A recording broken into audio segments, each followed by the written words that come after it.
بسم الله الرحمن الرحیم. Mehriban və bağışlayan Allahın adıyla və yadıyla siz əziz yoldaşlara, sırdaşlara salam ərz edirəm. Bir millətin, bir ümmətin, bir toplumun qabağa getməsinə, geri qalmamasına milli düşüncə ehtiyacdır. Milli düşüncə gərəklidir. Düşüncə bir millətdə eləyə bilər, bunları bir yerə yığsın, bir milləti toplasın. Biz belə düşünürük ki, milli düşüncə eləyə bilər bir milli məktəbin içindən çıxsın. Necə siz elə liberalizmə də baxsaz, kapitalizmə də baxsaz, komünizmə də baxsaz, ya Çinin öz məktəblərinə də baxsaz, o məktəblərin içindən bir dənə milli düşüncə çıxa bilir eşiyə. Milli düşüncə demək olar milli məktəbdən çıxa bilər eşiyə. Bu milli məktəbin içində də həm diqqəti, həm heyrəti güclər olmalıdır. Yəni bunun içində fəlsəfə də olmalıdır, irfan da olmalıdır, dinçilik də olmalıdır, əxlaq da olmalıdır, irfan da olmalıdır, tarix də olmalıdır, ədəbiyyat da olmalıdır. Yəni bir millət o zaman ki eləyə bilənməyə fəlsəfəsini, hikmətini, irfanını, əxlaqını, tarixini, ədəbiyyatını, siyasətini, dünya görüşünü milliləşdirə, eləyə bilənməyə milliləşdirə, yəni özü onlardan tərif verməyə, təbiətən bu milli məktəbə əl tapanmaz. Milli məktəbə də əl tapanmasa, milli düşüncəyə əl tapanmayacaqdır. O əsasda bu bizim bir dənə böyük demək olar düşüncələrimizdən hesablanırdı ki, biz necə eləyə bilərik bir milli məktəbə əl tapıq. O əsasda elə biz bəhsləri başlamışdıq. Milli fəlsəfədən, milli hikmətdən, milli irfandan, milli İslamdan bunlardan danışırdıq. Siz bizim telegramımıza da baxsaz, görürsünüz ki, demək olar hər gün bu konuda biz yazılar, məqalələr, mətləblər qoyuruq. Biz keçmiş həftədə milli fəlsəfədə demək olar gördük ki, şuubi fəlsəfənin bir budaqlarından, bir başçılarından Dr. Davəri Ərdəkani şuubi fəlsəfənin yenilməsini ya həmən şikəstini eyləm elədi və dedi ki, bu fəlsəfə demək olar mən bunun yenilməsini burada eyləm eləyirəm. Təbiidir ki, o belə olmalıydı. Axı burada biz türk fəlsəfəsindən ki, onun bir budağı, bir qolu türkün məfkurəsidir, bir budağı da İslamdan, Qur'andan çıxan düşüncədir. Demək olar, bu fəlsəfə bir qartala oxşuyurdur ki, onun iki qanatı var idi. Biri türkün əqlaniyyətindən, məfkurəsindən alınırdı bir qanat. Bir qanat da İslamın fəlsəfəsindən, İslamın düşüncəsindən, məfkurəsindən ki, Qur'anda vardı, oradan çıxırdı eşiyə. Şuubi fəlsəfəsində siz bunu görənmirdiniz. O əsasda demək olar ki, fəlsəfənin idxalı bir ölkəyə girməsi özgə ölkələrdən yasaqdır. Siz eləyə bilərsiniz bir diş döktürünü, bir dəmirçini, bir başmaqçını eləyə bilərsiniz, ayrı ölkədən gətirəsiz, işlədəsiz.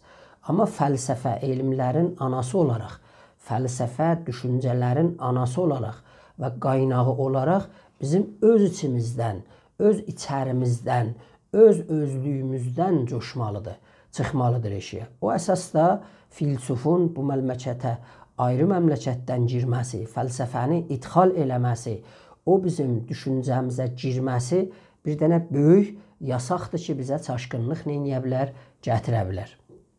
Ona görə biz fəlsəfəni çalışdıq ki, özümüz tərifləyək. Siz bizim yazılarımıza baxsaz, görürsünüz ki, orada biz fəlsəfəni özümüz tərifləmişik. O tərifi qoymuşuq meydana. Axı Mevlana deyirdi ki, nərm-nərmək گفت şəhri کجاست پس علاج اهل هر شهری جداست.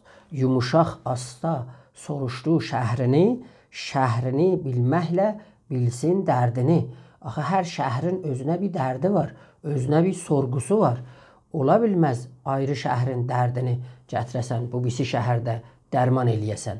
Bu Mövlananın sözüydü. Ona görə biz orada Cahilə Mədinəsinin çeşitli sinfilərindən danışırdıq. Əl-Kəramiyyədən danışdıq. O Əl-Kəramiyyənin içində timokrasidən danışdıq.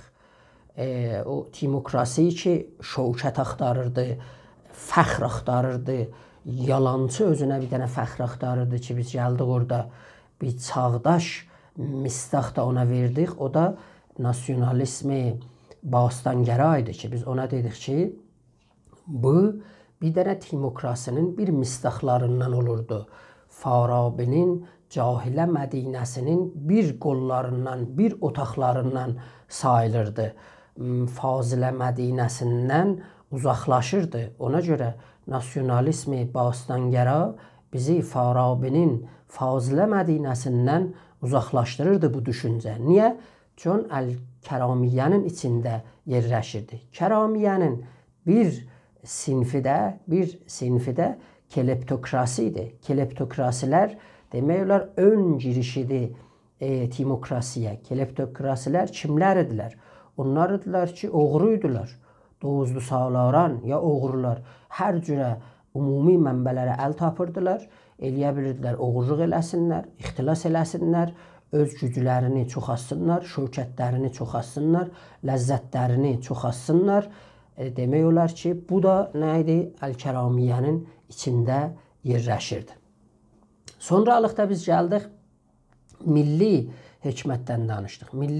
Türk müsəlmanların milli hikməti Qutadğubilikdən biz danışırdıq. Biz dedik ki, Allah kələməsi birinci dəfə Türk dünyasına bu kitabdan yol tapıbdı. Bayat kələməsinin yanında tənqiri, dingiri bunların yanında neyniyibdir?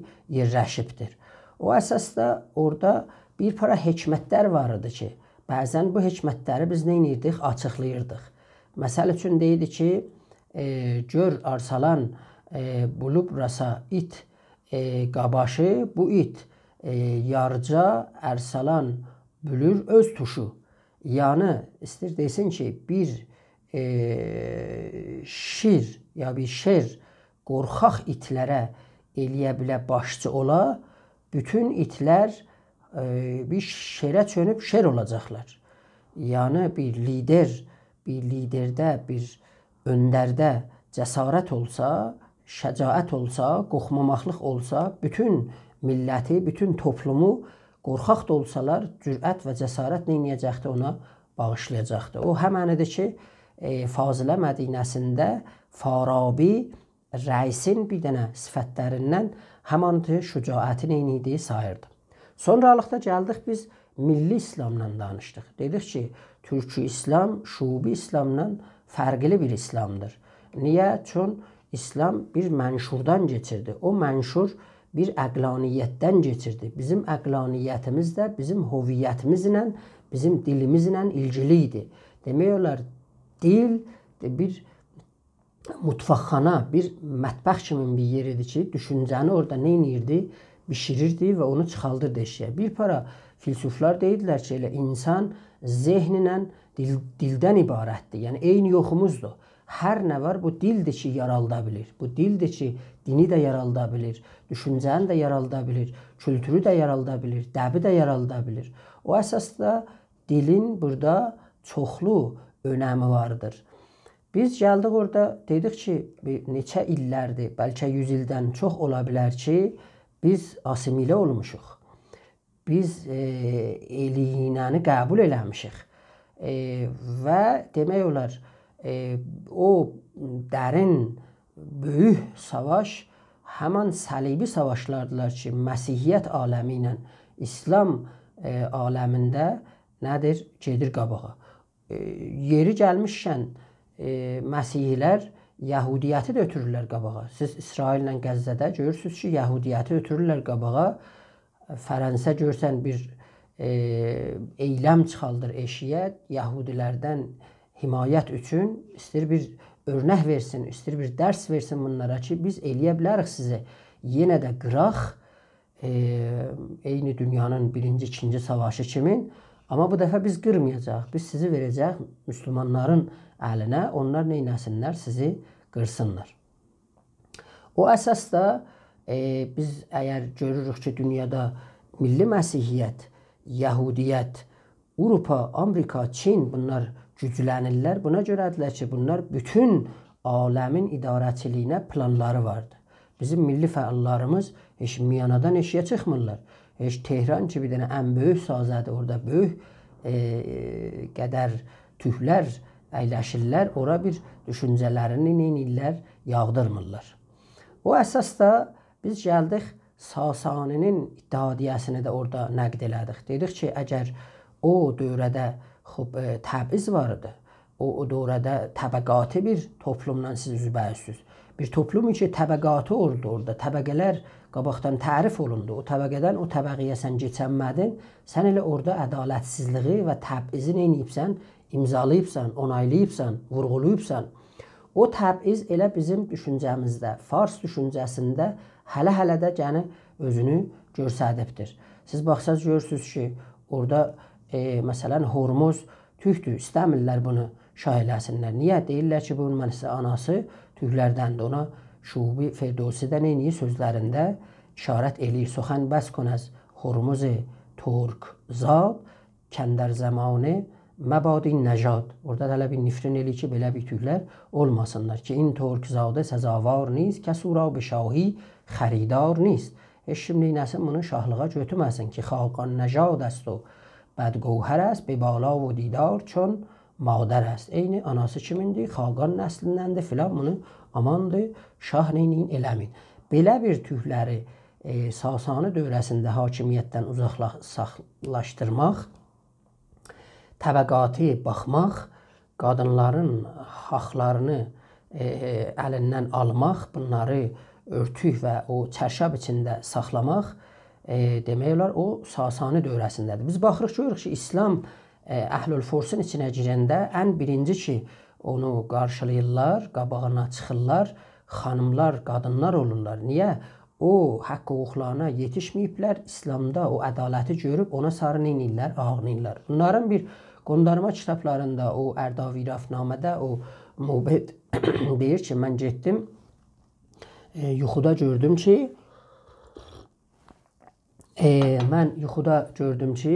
bir yerə getmişəm, o Mubed ya Mubed deyir ki, orada nə mənə idi, o xanımları neynirlər, işkəncə verdilər cəhənnəmdə. Soruşdum, bunların işləri nədir? Dedilər ki, bunlar xanımları bəziyirdilər. Ona görə bunları nə mənədir, biz burada yandırmalıyıq. O əsasda o çərşabi ki vardı və bizim içimizdə də var, ümumiyyətlə o İslama aid olan bir şey deyil. O elə Sasani dövrəsindən qalıb və bizim toplumumuzda da neyniyibdir, özünü göstəribdir. Hər halda biz sonralıqda milli hökmdarlıqdan da gəldik, danışdıq. Təəssüflər olsun ki, Kürdistanın valisi gəlir dövlətdən istəyir ki, burada bir danışgahı qurulsun ki, orada hökmdarlığın dərsləri verilsin. O işi ki, gələ Təbrizdə, Azərbaycanda olardı, Kürdistan istəyir. Axı, demişlər ki, ağaçdan maşa, kütdən paşa olmaz. O qədr bunlar ayaqlarını qabağa qoyublar, o qədər artıq həqləri bu hakimiyyətdən istəyirlər ki, hətta hökmdarlığa istəyirlər ki, orada neynəsinlər, dərslər olsun və orada neynəsin, oxunsun. Biz gəldik türklərin o 5 dayağından da danışdıq ki, dedik ki, o 5 dayağı ki, türk müsəlmanlar İslamdan bu tərəfə o hakimiyyəti, onun əsasında qruplar, onlar ibarət edir qılıncıdan, sözdən, sazdan, hikmətdən, mərifətdən ki, biz bunu açıqlamışdıq. Sonralıqda Qacarda biz gəldik Ağa Məhəmməd xandan danışdıq ki, bu adam kim idi, siz ona baxa bilərsiniz, orada görə bilərsiniz, telegramda oxuya bilərsiniz. Sonralıqda milli irfanından danışdıq, onun mitolojisindən, günəşdən danışdıq ki, günəş nə yeri vardır, Məsnəvidə Mövlana Günəş işlədir, onun türkü məfkurəsindən qaynaqlanırdı. Günəşə biz nə cür baxırıq, aya nə cür baxırıq? Bu demək olar ki, siz onları orada oxuya bilərsiniz, izləyə bilərsiniz. Sağ olasınız, var olasınız gələn bölümə qədər.